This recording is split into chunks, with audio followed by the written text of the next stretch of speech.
ನೋಡಿ, ಈಗ ಶಾಲೆಗೆ ಮಕ್ಕಳನ್ನ ಸೇರಿಸುವಂತಹ ಸಂದರ್ಭ ಪೋಷಕರೆಲ್ಲರೂ ನಾವು ಯಾವ ಶಾಲೆಗೆ ಮಕ್ಕಳನ್ನ ಸೇರಿಸಬೇಕು, ಎಂತ ದೊಡ್ಡ ಶಾಲೆಗೆ ಸೇರಿಸಬೇಕು, ಎಲ್ಲಿ ಎಜುಕೇಶನ್ ಚೆನ್ನಾಗಿದೆ ಅಂತ ಹುಡುಕ್ತಾ ಇರ್ತಾರೆ. ಆದ್ರೆ ಪೋಷಕರೇ ಹುಷಾರಾಗಿರಿ, ಈ ಶಾಲೆಗಳಿಗೆ ಏನಾದ್ರೂ ನೀವು ಅಡ್ಮಿಷನ್ ಮಾಡಿಸಿದ್ರೆ ಮಕ್ಕಳ ಭವಿಷ್ಯ ನುಚ್ಚುನೂರಾಗಿ ಹೋಗುತ್ತೆ. ರಾಜ್ಯದಲ್ಲಿ 501ಕ್ಕೂ ಹೆಚ್ಚು ಅನಧಿಕೃತ ಶಾಲೆಗಳಿದೆ. 501. ಬೆಂಗಳೂರು ಉತ್ತರದಲ್ಲಿ 51 ಅನಧಿಕೃತ ಶಾಲೆಗಳಿದ್ದಾವೆ. ಬೆಂಗಳೂರು ದಕ್ಷಿಣದಲ್ಲಿ 34, ಬೆಂಗಳೂರು ಗ್ರಾಮಾಂತರದಲ್ಲಿ 16. ಇವು ಮಕ್ಕಳಿಗೆ ಶಿಕ್ಷಣ ಕೊಡುವ ಶಾಲೆಗಳಂತೂ ಖಂಡಿತ ಅಲ್ಲ. Please note down. ಇವು ಧನದಾಹಿ ಎಜುಕೇಶನ್ ಸೆಂಟರ್ಗಳು ಮಕ್ಕಳ ಭವಿಷ್ಯಕ್ಕೆ ಮಾರಕವಾಗ್ತಾ ಇದ್ದಾವೆ. 2025-26ನೇ ಸಾಲಿನ ಶೈಕ್ಷಣಿಕ ವರ್ಷ ಪ್ರಾರಂಭವಾಗಿದೆ. ಅಕಾಡೆಮಿಕ್ ಇಯರ್ ಸ್ಟಾರ್ಟ್ ಆಗಿದೆ. ಮಕ್ಕಳ ಅಡ್ಮಿಷನ್ ಮುಗಿದ ಮೇಲೆ ಅನಧಿಕೃತ ಶಾಲೆಗಳ ಪಟ್ಟಿಯನ್ನ ರಿಲೀಸ್ ಮಾಡ್ತಾರಾ? ಶಿಕ್ಷಣ ಇಲಾಖೆಗೆ ಮತ್ತೆ ಶಿಕ್ಷಣ ಸಚಿವರಿಗೆ ಸಂಬಂಧಪಟ್ಟಂತ ಅಧಿಕಾರಿಗಳಿಗೆ ನಾನು ಬಹಳ ಗಟ್ಟಿಯಾಗಿ ಪ್ರಶ್ನೆ ಮಾಡ್ತಾ ಇದ್ದೀನಿ. ಅಕಾಡೆಮಿಕ್ ಇಯರ್ ಆಲ್ರೆಡಿ ಸ್ಟಾರ್ಟ್ ಆಗಿದೆ. ಅನಧಿಕೃತ ಸ್ಕೂಲ್ಗಳ ಲಿಸ್ಟ್ ಅನ್ನ ನೀವು ಯಾಕೆ ಇನ್ನೂ ಅನೌನ್ಸ್ ಮಾಡಿಲ್ಲ? ಅಡ್ಮಿಷನ್ ಆದ್ಮೇಲೆ ಅನೌನ್ಸ್ ಮಾಡ್ತೀರಾ? ಅಡ್ಮಿಷನ್ ಆದ್ಮೇಲೆ ಅನೌನ್ಸ್ ಮಾಡ್ತೀರಾ? ಇಂಥ ಶಾಲೆಗಳನ್ನ ಮುಚ್ಚಿಸುವಂತಹ ಯೋಗ್ಯತೆ ಇಲ್ವಾ ನಿಮ್ಮ ಇಲಾಖೆಗೆ? ಅಷ್ಟೊಂದು ನಾಲಾಯಕ ಅಧಿಕಾರಿಗಳಿದಾರ ನಿಮ್ಮ ಇಲಾಖೆಯಲ್ಲಿ? ಬೆಂಗಳೂರು ಉತ್ತರದಲ್ಲಿ 51 ಅನಧಿಕೃತ ಶಾಲೆ ಇದೆ. ಯಾರು ಇದಕ್ಕೆ ರೆಸ್ಪಾನ್ಸಿಬಿಲಿಟಿ? ಇವೆಲ್ಲ ಧನದಾಹಿ ಎಜುಕೇಶನ್ ಸೆಂಟರ್ಗಳು. ನಿಮ್ಮ ಮಕ್ಕಳಿಗೆ ಖಂಡಿತ ಎಜುಕೇಶನ್ ಕೊಡೋದಕ್ಕೆ ಅಂತ ಇರೋವಲ್ಲ. ಅದು ಅರ್ಥ ಮಾಡ್ಕೊಳ್ಳಿ. ಸ್ಕೂಲ್ಗಳಿಗೆ ಸೇರ್ಸೋಕ್ಕೂ ಮುನ್ನ ಯೋಚನೆ ಮಾಡಿ. ಈಗ ಆಲ್ರೆಡಿ 3 ಜನ ಅಡ್ಮಿಷನ್ ಪ್ರಾಸೆಸ್ ನ ಮುಗಿಸ್ಬಿಟ್ಟಿರ್ತೀರಿ. ಆದ್ರೆ ಅನಧಿಕೃತ ಶಾಲೆಗಳ ಪಟ್ಟಿಯನ್ನ ಯಾಕೆ ಇನ್ನೂ ರಿಲೀಸ್ ಮಾಡಿಲ್ಲ? ಯಾವಾಗ ರಿಲೀಸ್ ಮಾಡ್ತೀರಿ? ಅಂತ ಶಾಲೆಗಳನ್ನ ಮುಚ್ಚಿಸುವಂತ ಯೋಗ್ಯತೆ ಇಲ್ವಾ ನಿಮ್ಗೆ?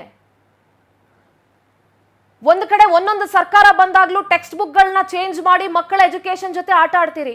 ಇನ್ನೊಂದು ಕಡೆ ಅನಧಿಕೃತ ಶಾಲೆಗಳು ಇಂಥವು ಅಂತ ರೆಕಗ್ನೈಸ್ ಮಾಡಿ ಅದರ ಲಿಸ್ಟ್ ಅನೌನ್ಸ್ ಮಾಡಿ ಅದನ್ನ ಮುಚ್ಚೋ ಕೆಲಸಕ್ಕೂ ಹೋಗಲ್ಲ. ಅಪ್ಪ ಅಮ್ಮ ಕೂಲಿ ನಾಲಿ ಮಾಡಿ ಕಷ್ಟಪಟ್ಟು ದುಡ್ಕೊಂಡ್ಬಂದು ನಮ್ಮ ಮಕ್ಕಳು ಒಂದು ಒಳ್ಳೆ ಸ್ಕೂಲಲ್ಲಿ ಸೇರ್ಬೇಕು ಅಂತ ಅಂದ್ಕೊಂಡು 1-2 ತಿಂಗಳಿಂದ ಯೋಚನೆ ಮಾಡಕ್ ಶುರು ಮಾಡ್ತಾರೆ. ಯಾವ ಸ್ಕೂಲಿಗೆ ಮಕ್ಕಳನ್ನ ಸೇರಿಸ್ಬೇಕು? ಅಯ್ಯೋ, ಅಲ್ಲಿ ಅಷ್ಟು ಲಕ್ಷ ಅಂತೆ, ಇಷ್ಟು ಲಕ್ಷ ಅಂತೆ ಅಂತ. ಎಜುಕೇಶನ್ ಒಂದು ಬಿಸ್ನೆಸ್ ಆಗಿದೆ. ಸೊ ದಯವಿಟ್ಟು ಮಕ್ಕಳನ್ನ ಶಾಲೆಗೆ ಸೇರ್ಸೋಕ್ ಮುಂಚೆ ಯಾವ ಸ್ಕೂಲಿಗೆ ಸೇರಿಸ್ತಿದ್ದೀರಿ ಅಂತ ಯೋಚನೆ ಮಾಡಿ. ನಮ್ಮ ಪ್ರತಿನಿಧಿ ಮಂಜುನಾಥ್ ನೇರ ಸಂಪರ್ಕದಲ್ಲಿ ಜಾಯ್ನ್ ಆಗ್ತಾ ಇದ್ದಾರೆ. ಮಂಜುನಾಥ್, ರಾಜ್ಯದಲ್ಲಿ 501ಕ್ಕೂ ಹೆಚ್ಚು ಅನಧಿಕೃತ ಸ್ಕೂಲ್ಗಳಿದ್ದಾವೆ ಅಂತ ಹೇಳಿದ್ರೆ it is a big issue. ಬಹಳ ದೊಡ್ಡ ವಿಚಾರ ಮತ್ತೆ ಬಹಳ ಆತಂಕಕಾರಿ ವಿಚಾರ ಇದು.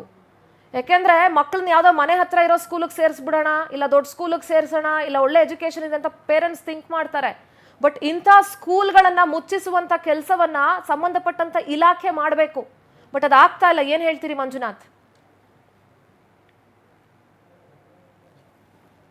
ಯಾಕಂದ್ರೆ ಪೋಷಕರು ಮಕ್ಕಳನ್ನ ಒಳ್ಳೆ ಸ್ಕೂಲಲ್ಲಿ ನಮ್ಮ ಮಕ್ಕಳು ಓದಬೇಕು ಅಂತೇಳಿ ಸಾಲ ಸೋಲ ಮಾಡಿ ಲಕ್ಷಾಂತರ ರೂಪಾಯಿ ಸಾಲ ಸೋಲ ಮಾಡಿ ಸ್ಕೂಲಿಗೆ ಸೇರಿಸಿರ್ತಾರೆ. ಆದರೆ ಈಗ ಇನ್ನೇನು ನಿನ್ನೆ ಕಳೆದ 3-4 ದಿನದಿಂದ ಕೂಡ ಈಗಾಗಲೇ ಎಲ್ಲ ಶಾಲೆಗಳು ಓಪನ್ ಆಗಿದ್ದಾವೆ.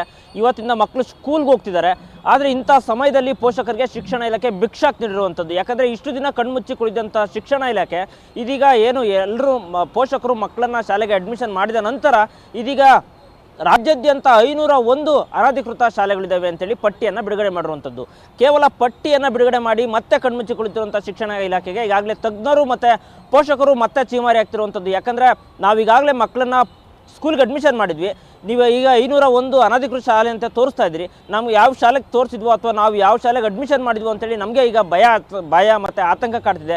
ದಯವಿಟ್ಟು ಆದಷ್ಟು ಬೇಗ ಯಾವ್ಯಾವ ಶಾಲೆಯಲ್ಲಿ ಅನಧಿಕೃತ ಶಾಲೆಗಳು ಅಂತೇಳಿ ಅಂತಹ ಶಾಲೆಗಳನ್ನು ನಮಗೆ ಪೋಸ್ಟ್ ರಿಲೀಸ್ ಮಾಡಿ ಅಂತೇಳಿ ಈಗಾಗಲೇ ಶಿಕ್ಷಣ ತಜ್ಞರು ಮತ್ತು ಪೋಷಕರು ಅಳಲನ್ನು ತೋಡ್ಕೊಳ್ತಿರುವಂಥದ್ದು. ಯಾಕಂದರೆ ವಿದ್ಯಾರ್ಥಿಗಳನ್ನ ಈಗಾಗಲೇ ಅಡ್ಮಿಷನ್ ಮಾಡಿ ಶಾಲೆಗೆ ಕಳಿಸಿದ್ದಾರೆ.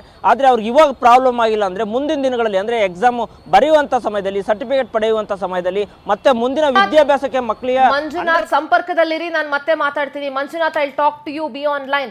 ಏನ್ರಿ ಕಾಟಾಚಾರಕ್ಕೆ ನೀವು ಅನಧಿಕೃತ ಶಾಲೆಗಳ ಪಟ್ಟಿಯನ್ನ ರಿಲೀಸ್ ಮಾಡ್ತೀರಾ? ಕಾಟಾಚಾರಕ್ಕೆ ರಿಲೀಸ್ ಮಾಡ್ತೀರಾ ಅನಧಿಕೃತ ಶಾಲೆಗಳ ಪಟ್ಟಿಯನ್ನ? ನಾಲಾಯಕ ಅಧಿಕಾರಿಗಳು ಅಂತ ಶಾಲೆಯನ್ನ ಬಂದ್ ಮಾಡ್ಸಕ್ಕೆ ಯೋಗ್ಯತೆ ಇಲ್ಲ ಅಂತ ಅಂದ್ಮೇಲೆ ನಿಮ್ಮ ಕೆಲಸಕ್ಕೆ ಇವತ್ತೇ ರಾಜೀನಾಮೆ ಕೊಟ್ಟು ಹೊರಟೋಗ್ಬಿಡಿ. ಇನ್ನು ಗೌರವಾನ್ವಿತ ಶಿಕ್ಷಣ ಸಚಿವರು ಮಧು ಬಂಗಾರಪ್ಪ ಅವರು, ಸರ್ ನಿಮ್ಮ ಕಾಳಜಿ ಇದೇನಾ? ಬರೀ ಮಾತಲ್ಲಿ ಮಕ್ಕಳು ಶಿಕ್ಷಣ ಎಲ್ಲ ಉದ್ಧಾರ ಆಗ್ಲಿ, ನಾವು ಅದನ್ನ ಮಾಡ್ತೀವಿ ಇದನ್ನ ಮಾಡ್ತೀವಿ ಅಂತ ಬಹಳ ಡೀಸೆಂಟ್ ಆಗಿ ಮಾತಾಡ್ತೀರಿ. ತಾಕತ್ತಿದ್ರೆ ನಿಮ್ಗೆ ಇವತ್ತೇ ಅನಧಿಕೃತ ಶಾಲೆಗಳನ್ನ ಮುಚ್ಚೋದಕ್ಕೆ ಒಂದು ಆದೇಶವನ್ನ ಹೊರಡಿಸಿ ನೋಡೋಣ. ನಿಮ್ಮ ಯೋಗ್ಯತೆಗೆ ಸರ್ಕಾರಿ ಶಾಲೆಗಳನ್ನ ಸರಿಯಾಗಿ ನಡೆಸಕ್ಕೂ ಆಗ್ತಾ ಇಲ್ಲ, ಅನಧಿಕೃತ ಶಾಲೆಗಳನ್ನ ಮುಚ್ಚೋದಕ್ಕೂ ಆಗ್ತಾ ಇಲ್ಲ. ಇದು ಶಿಕ್ಷಣ ಸಚಿವರಿಗೆ ಪವರ್ ಟಿವಿಯ ಬಹಿರಂಗ ಸವಾಲು. ಖಾಸಗಿ ಅನಧಿಕೃತ ಶಾಲೆಗಳ ವಿರುದ್ಧ ಕ್ರಮಕ್ಕೆ ತಾಕತ್ತು ಇಲ್ವಾ ನಿಮ್ಮ ಹತ್ರ? ಈಗ ಆಲ್ರೆಡಿ ಅನಧಿಕೃತ ಶಾಲೆಗಳಿಗೆ ಅಡ್ಮಿಷನ್ ಪಡ್ಕೊಂಡಿರುವಂತ ಪೋಷಕರು ಮತ್ತೆ ಮಕ್ಕಳ ಗತಿ ಏನ್ರಿ ಆಗ್ಬೇಕು? ಅವರ ಭವಿಷ್ಯದ ಜೊತೆ ಅವರ ಜೀವದ ಜೊತೆ ಚೆಲ್ಲಾಟ ಆಡೋದಕ್ಕೆ ನಿಮ್ಗೆ ಏನ್ ಯೋಗ್ಯತೆ ಇದೆ? ಬಹಿರಂಗ ಸವಾಲ್ ಹಾಕ್ತಾ ಇದೆ ಪವರ್ ಟಿವಿ ನಿಮ್ಗೆ. ನಿಮ್ಗೇನಾದ್ರೂ ತಾಕತ್ತಿದ್ರೆ ಅನಧಿಕೃತ ಶಾಲೆಗಳನ್ನ ಮುಚ್ಚೋದಕ್ಕೆ ಇವತ್ತೇ ಪಣ ತೊಡಿ, ಇವತ್ತೇ ಒಂದು ಆದೇಶವನ್ನ ಹೊರಡಿಸಿ. ಯಾಕೆ ನಿಮಗೆ ಗೊತ್ತಿಲ್ವಾ ಎಷ್ಟು ಅನಧಿಕೃತ ಶಾಲೆಗಳಿದ್ದಾವೆ ರಾಜ್ಯದಲ್ಲಿ ಅಂತ ಹೇಳಿ? ನಿಮ್ಮ ಎಜುಕೇಶನ್ ಡಿಪಾರ್ಟ್ಮೆಂಟ್ ಅಲ್ಲಿ ಲಿಸ್ಟ್ ಇಲ್ವಾ ಅನಧಿಕೃತ ಶಾಲೆಗಳ ಲಿಸ್ಟು? ಇನ್ಫ್ರಾಸ್ಟ್ರಕ್ಚರ್ ಸರಿ ಇರಲ್ಲ, ಬಿಲ್ಡಿಂಗ್ ಸರಿ ಇರಲ್ಲ, ಏನೇನು ಸರಿ ಇರಲ್ಲ, ನೆಟ್ ಪಾಠ ಮಾಡೋರ್ ಗತಿ ಇರೋದಿಲ್ಲ. ನಿಮ್ಮ ಯೋಗ್ಯತೆಗೆ ಸರ್ಕಾರಿ ಶಾಲೆಗಳನ್ನು ಉದ್ಧಾರ ಮಾಡಕ್ ಆಗ್ತಾ ಇಲ್ಲ, ಈ ಕಡೆ ಅನಧಿಕೃತ ಶಾಲೆಗಳನ್ನು ಮುಚ್ಚೋ ಯೋಗ್ಯತೆನೂ ನಿಮ್ಗಿಲ್ಲ, ಈ ಕಡೆ ಖಾಸಗಿ ಶಾಲೆಗಳ ವಿರುದ್ಧ ಮಾತಾಡೋ ತಾಕತ್ತು ನಿಮಗಿಲ್ಲ. ಎಸ್, ನಮ್ಮ ಪ್ರತಿನಿಧಿ ಮಂಜುನಾಥ್ ನೇರ ಸಂಪರ್ಕದಲ್ಲಿದ್ದಾರೆ. ಮಂಜುನಾಥ್, ಐ ಥಿಂಕ್ ಶಿಕ್ಷಣ ಸಚಿವರು ಏನೋ ಕುತ್ಕೊಂಡು ಮೊನ್ನೆ ರಿಸಲ್ಟ್ಸ್ ಬಂದಾಗ ಮಾತಾಡಿದ್ರಲ್ಲ, ಮಕ್ಕಳ ಭವಿಷ್ಯಕ್ಕೋಸ್ಕರ ನಾವು ಮೂರ್ ಸಲ ಎಕ್ಸಾಮ್ ಕೊಡ್ತಾ ಇದೀವಿ, ಮಕ್ಕಳ ಭವಿಷ್ಯಕ್ಕೆ ನಾವು ಅದನ್ನ ಮಾಡ್ತಾ ಇದೀವಿ, ಇದನ್ನ ಮಾಡ್ತಾ ಇದೀವಿ ಅಂತ ಹೇಳಿ. ನಿಜವಾಗ್ಲೂ ಅವ್ರಿಗೆ ರಾಜ್ಯದ ಮಕ್ಕಳು ಮತ್ತು ಪೋಷಕರ ಬಗ್ಗೆ ಏನಾದ್ರೂ ಕಿಂಚಿತ್ ಕಾಳಜಿ ಇದ್ರೆ ಅನಧಿಕೃತ ಶಾಲೆಯನ್ನ ಮುಚ್ಚೋದಕ್ಕೆ ಅವ್ರು ಇವಾಗ್ಲೇ ಮುಂದಾಗಬೇಕು. ಅಂಡ್ ಇದು ಪವರ್ ಟಿವಿಯ ಓಪನ್ ಚಾಲೆಂಜ್ ಅವ್ರಿಗೆ ಇವತ್ತು. ಖಂಡಿತ ಇಷ್ಟೆಲ್ಲ ನಾವು ಅಧಿಕಾರಿಗಳಿಗೆ ಚಾಲೆಂಜ್ ಕೊಟ್ಟರು ಕೂಡ ಅವರು ಎಲ್ಲೋ ಒಂದು ಕಡೆ ಮಕ್ಕಳ ಭವಿಷ್ಯವನ್ನು ನೋಡ್ತಾ ಇಲ್ಲ. ಅವರು ಸಂಬಂಧಪಟ್ಟಂತಹ ಏನು ಅನಧಿಕೃತ ಶಾಲೆಗಳಿದ್ದಾವೆ ಅವರ ಜೊತೆ ಬಿಸ್ನೆಸ್ಗಳಿದ್ದಾರೆ ಅಂತ ಕಾಣ್ತಿದೆ. ಯಾಕಂದರೆ ಅನಧಿಕೃತ 501 ಶಾಲೆಗಳಿದ್ದಾವೆ ಅಂತ ಗೊತ್ತಿದ್ರು ಕೂಡ ಆದರೂ ಯಾವ್ಯಾವ ಶಾಲೆಗಳು ಅಂತೇಳಿ ಪೋಷಕರ ಮುಂದೆ ಇಡಲು ಹಿಂದೇಟಾಗ್ತಿದ್ದಾವೆ. ಕಾರಣ ಇವೆಲ್ಲ ಒಂದು ಕಡೆ ಬಿಸ್ನೆಸ್ ಮಾಡ್ಕೊಂಡಿದ್ದಾರೆ. ನನಗೆ ಇಷ್ಟು ಅಮೌಂಟ್ ಕೊಟ್ಬಿಟ್ರೆ ನಮಗಿಷ್ಟು ನಿಮಗಿಷ್ಟು, ಈ ರೀತಿ ಯಾಕೆ 4 ತಿಂಗಳ ಹಿಂದೆ ಈ ಪೋಸ್ಟನ್ನು ಅಟ್ಲೀಸ್ಟ್ ಈ 4 ತಿಂಗಳ ಹಿಂದೆ ಮಕ್ಕಳು ಅಡ್ಮಿಷನ್ ಆಗಿ ಅದಕ್ಕಿಂತ ಮುಂಚೆ 4 ತಿಂಗಳ ಹಿಂದೆ ಈ ಒಂದು 500 ಅನಧಿಕೃತ ಕಟ್ಟಡಗಳಂತ ಏನಾದರೂ ಪೋಷಕರ ಮುಂದೆ ಇಟ್ಟಿದ್ರೆ ಪೋಷಕರು ಎಚ್ಚೆತ್ಕೊಂಡ್ರು. ಜೊತೆಗೆ ಅಂಥ ಅನಧಿಕೃತ ಶಾಲೆ ಕಠಿಣ ಕ್ರಮ ಕೈಗೊಳ್ಬೋದಿತ್ತು. ಅಂಥ ಶಾಲೆಗಳಿಗೆ ಅಡ್ಮಿಷನ್ ಮಾಡ್ತಾ ಇರಲಿಲ್ಲ. ಆದರೆ ಇದೀಗ ಕಳೆದ 3-4 ತಿಂಗಳಿಂದ ಕೂಡ ಪೋಷಕರು ನನ್ನ ಮಕ್ಕಳನ್ನ ಅಂಥ ಶಾಲೆಗೆ ಸೇರಿಸಬೇಕು, ಇಂಥ ಶಾಲೆಗೆ ಸೇರಿಸಬೇಕು ಅಂತೇಳಿ ಕಷ್ಟಪಟ್ಟು ಸಾಲ ಸೋಲ ಮಾಡಿ ಈಗ ಶಾಲೆಗೆ ಸೇರಿಸಿದ್ದಾರೆ. ಇದೀಗ ಇದರ ಮಧ್ಯೆ ಈಗ ಶಾಲೆಗಳು ಓಪನ್ ಆಗಿದ್ದಾವೆ. ಇಂಥ ಸಮಯದಲ್ಲಿ 501 ಅನಧಿಕೃತ ಶಾಲೆಗಳು ಅಂತ ಇದೀಗ ಓಪನ್ ಮಾಡ್ತಿತ್ತು. ಅಷ್ಟೇ ಅಲ್ಲ, ಇದೀಗ ಶಿಕ್ಷಣ ತಜ್ಞರು ಕೂಡ ಚೀಮಾರಿ ಆಗ್ತಿರುವಂಥದ್ದು. ಯಾಕಂದರೆ ಮೊದಲು ಫಸ್ಟ್ ನೀವು ಪಟ್ಟಿಯನ್ನು ಬಿಡುಗಡೆ ಮಾಡಿ, ಪಟ್ಟಿಯನ್ನು ಬಿಡುಗಡೆ ಮಾಡೋದಕ್ಕೆ ಯಾಕೆ ಹಿಂದೇಟಾಗ್ತಾ ಇದ್ದೀರಾ? ಅಥವಾ ನೀವೇನಾದರೂ ಅವ್ರ ಜೊತೆ ಏನಾದರೂ ಒಪ್ಪಂದ ಮಾಡ್ಕೊಂಡಿದ್ದೀರಾ, ಒಡಂಬಡಿಕೆ ಏನಾದರೂ ಇದೆಯಾ? ಆ ಕಾರಣಕ್ಕೋಸ್ಕರ ನೀವು ಪಟ್ಟಿಯನ್ನು ಬಿಡುಗಡೆ ಯಾಕೆ ಮಾಡ್ತಾ ಇಲ್ಲ ಅಂತೇಳಿ ಎಲ್ಲರೂ ಕೂಡ ಪೋಷಕರಿಂದ ಹಿಡಿದು ಶಿಕ್ಷಣ ತಜ್ಞರು ಕೂಡ ಶಿಕ್ಷಣ ಇಲಾಖೆಗೆ ಚೀಮಾರಿ ಆಗ್ತಿರುವಂಥದ್ದು. ಸೊ ಇನ್ನಾದರೂ ಇದೀಗ ಪವರ್ ಟಿವಿ ಚಾಲೆಂಜ್ ಹಾಕಿದೆ.